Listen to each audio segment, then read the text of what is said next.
In your cleaning business, win government contracts. In this video, I'm going to share with you how cleaning businesses can win government contracts and what to do in order to prepare your business. My name is Melinda 𝐘𝐨𝐿. I'm a government contracting advisor and expert, and I help my clients actually achieve over $4.4 billion in just the last 4 years. And I've been in this game for over a decade.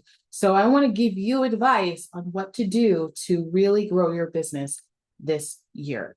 Now, the first thing about cleaning businesses is, to be honest, it's a very lucrative industry if you do it right. Now, if you're already having like residential clients and corporate clients, these are great starters to leveraging that experience or utilizing your past performance, those past projects, those past clients to actually win government contracts.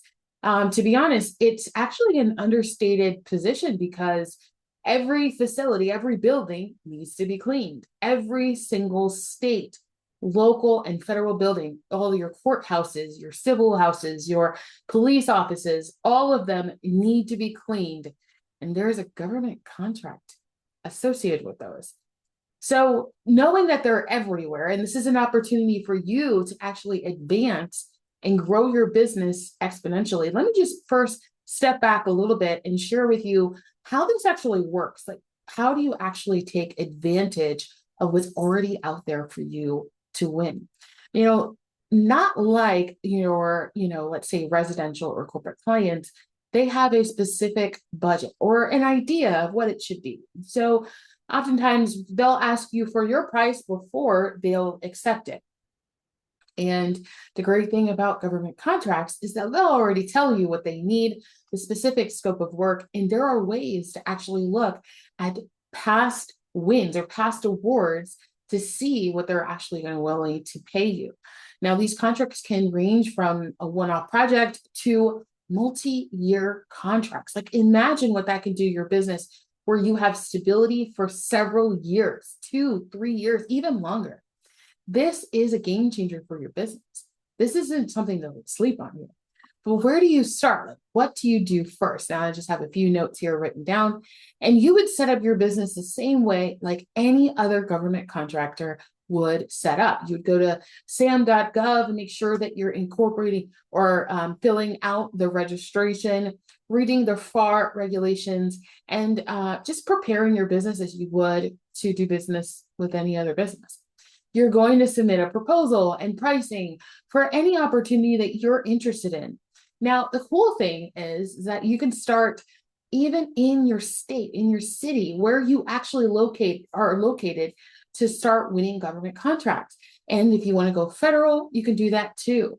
It doesn't necessarily mean that you're limited to the state or the city or the country that you live in. You actually can do business beyond that. You heard it here. So what that means is that your business can grow exponentially. And really cool thing is that you're not limited to just one contract at a time. You can win contracts over contracts and just layer stability into your business. Doesn't that sound fun? Is that a way for you to add more revenue to your business, stabilize your labor, stabilize your books, stabilize your revenue so that you can grow your business exponentially and into new markets at the same time? It's just an amazing opportunity for your company to grow. What type of cleaning businesses specifically? Now, this could be organizational businesses, like this kind of categoric, organized in a category under your NAICS code. So you're going to want to go to or Google NAICS, NAICS, and it's under the U.S. Census Bureau website. And on that website, you're going to search for your NAICS code if you don't already know it. That code is going to follow you through the entire process and help you unlock opportunities, reveal opportunities for your business to bid on. There are other things that you could do to increase your chances of winning government contracts by getting certifications. I'm going to cover just 2 types of certifications in this video, but there are so many opportunities for you to diversify your standing and position yourself and differentiate yourself from your competition. The one certification that I'm going to share with you is a diversity certification, a minority diversity certification. This will constitute as minority as veteran-owned business, women-owned business, minority-owned business, like you're a Hispanic, a Black, an African-American, if you will, or within those ranges, there are certifications typically for you. And also there's other certifications that are within that disadvantaged certification program that you could look at.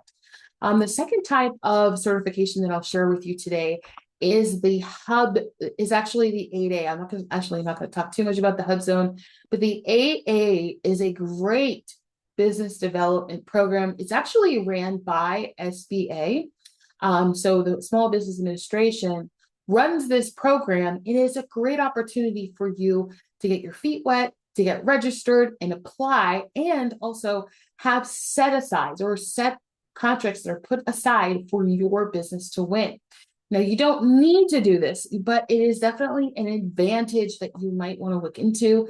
If you don't qualify for 8A, you could still win government contracts because there are set asides for small businesses. That's right. And there's changes in government contracting currently happening right now that are going to benefit you exponentially in the future. And I'm really excited about this.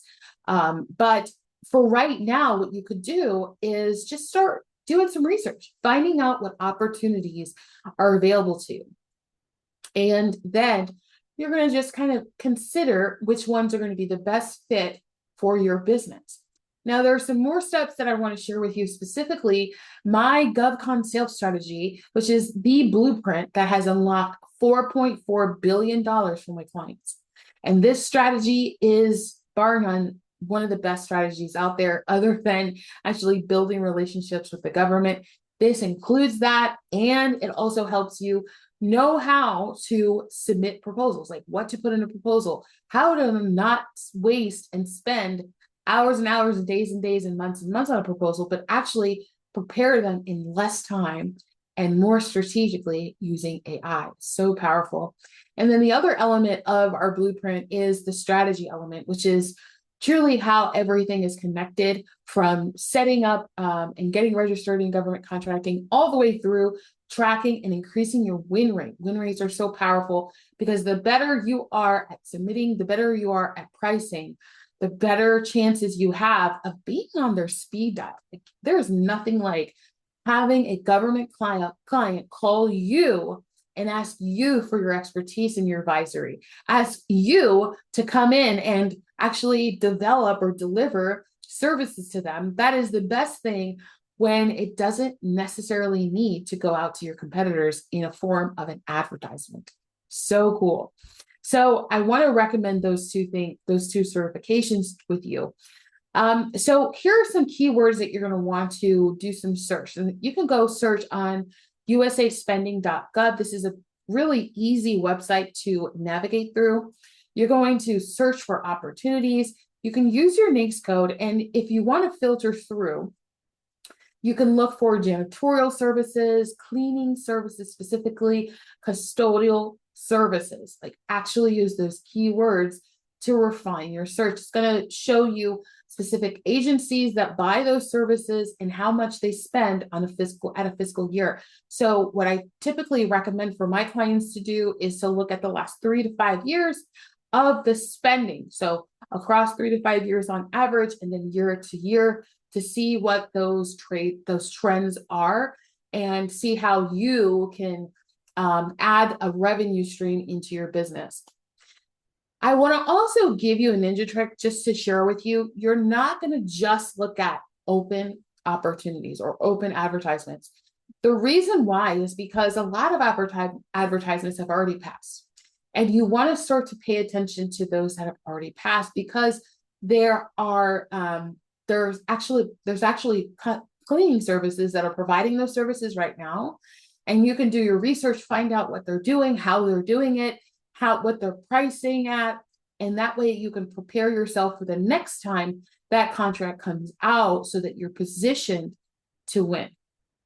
This is a strategy, and this is a part of the GovCon sales strategy. We break down everything so that it's really simple, taking all the complexity out, and makes your journey to your adding a next zero to your business easier. So if you're at 6 figures, you'll get to 7, 7, 8, 8, beyond. I've worked with clients that are from 6 figures all the way to enterprise size organizations winning government contracts. And I know that this is something that you can do. The thing is that a lot of people believe that government contracting is complicated. And actually, the truth is, it's one of the simplest ways to do business. In fact, it is just like you're doing business right now. There's an exchange, there's building a relationship, know, like, and trust, and then you are submitting a proposal, a price, and you're getting awarded, or that proposal is being accepted so that your team can do the services and deliver on the promise. It's so simple, straightforward, but let me help you get over that unknown, that threshold of just uncertainty, so that you can get on the other side of just prosperity. It's amazing.